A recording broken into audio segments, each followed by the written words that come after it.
فيها قصة البدوي اللي تجاوز به السن ولا عاد يقدر لا يروح وعياله واجد، وقام كل واحد يرميه على الثاني. يرميه يعني ما يبيه عنده، ما يباه عنده. واللي جاء عند هذا جت المرة قالت فكني من عودك، فكني من عودك. راح الثاني فكني من عودك، وراح الثالث فكني من عودك. وإذا ما في لأحد تقبلوا، هم بدوا يشدون ينزلون،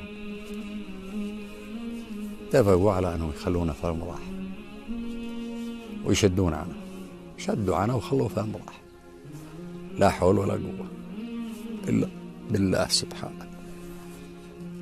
وشاعر وتمثل في أبيات يقول: قال الذي يقرأ بلي مكاتب يلي تقرون العمى من عناكم، يا عيالي يلي تشرفون المراجيب تريضوا لي واكسروا من خطاكم، خذوا كلام جحيش ما به تكاذيب، مثل السند مضمون للي وراكم، يا عيالي إن صرتوا ضيوف ومعازيب، ترى الكلام الزين شمع تقراكم، ترى البلاسة من كبار العذاريب، وكل البلاسة ما يطول الحاكم، تصير بعيون الرفاقة تقل شيء، لمنها أقبل قيل هذا بلاكم، يا عيالي المذهب ترى المذهب الطيب، وترى ردى المذهب يبور إنساكم، يا عيالي ما سرحتكم للمعازيم، يا عيالي ما عمر المعزب ولاكم، ويا عيالي ما ضربتكم بالمشاعيب ولا سمعوا الجيران لجة بكاكم،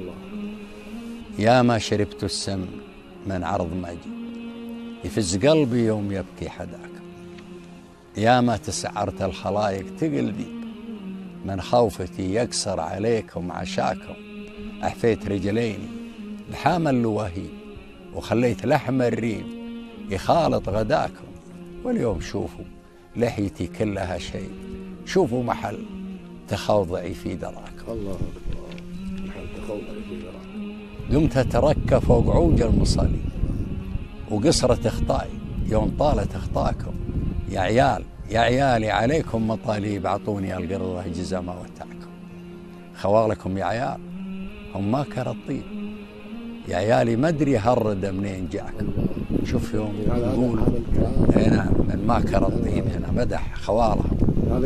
هنا يا عيالي يا عيال الخنا كلكم عيب، يلي على الوالد كثير لغاكم، نصيتكم وسندت وادي سلاحي، ولقيت والرمضة مدافيق ماكم، يا عيالي بعتوني بصفر العراجيب، ما هي حقيقة سود الله قراكم، أطلب عسى نسوانكم تقطع الصيب وتغيب شمس ويعتم الله سماكم، لابد ما هو عاويا دوني الذيب بالقبر، ما فرق طيبكم من رداكم. هذا الغضب اللي إذا حل الله هو غضب الله سبحانه وتعالى. وبالوالدين إحسان.